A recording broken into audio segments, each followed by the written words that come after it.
Misaotra ny orinasa Orange tonga aty amin'ny hôpital miaramila. Fantatrareo tsara fa ny folo alina malagasy tokoa dia manana sambatra raha ngeza be eo amin'ny resaka fahasalamana ary mandray anjara feno eo anivon'ny fitondram-panjakana, eo anivon'ny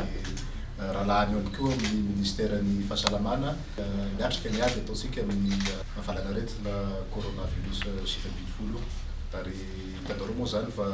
eto Antananarivo manokana dia misy ny hôpital miaramila na le hoe centre hospitalier de Soavinandriana izay vonona farany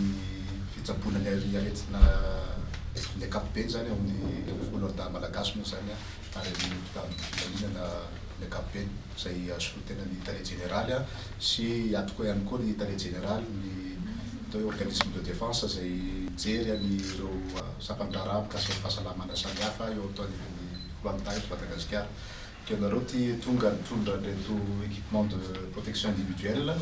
Fantatrareo tsara fa ny brigade d'intervention spéciale na hoe BIS izay dokotera miaramila sy infirmier eo mitafika zany sy gendarmerie no mandrafitra azy ireo dia mandray anjara feno tokoa na eto Antananarivo zany na any Toamasina zany na ny Fianarantsoa zany amin'ny fiatrena ny coronavirus anivon'ny vahoaka malagasy. Ary misaotra tokoa ny orinasa Orange satria reto équipement de protection individuelle reto dia tena ilain'ireo dokotera sy ireo mpiasan'ny fahasalamana rehetra, ireo ambulancier ahafahan'izy ireo manatanteraka an'izany asan'izy ireo zany anatin'ny fitoniana sy anatin'ny vatok isan-teny.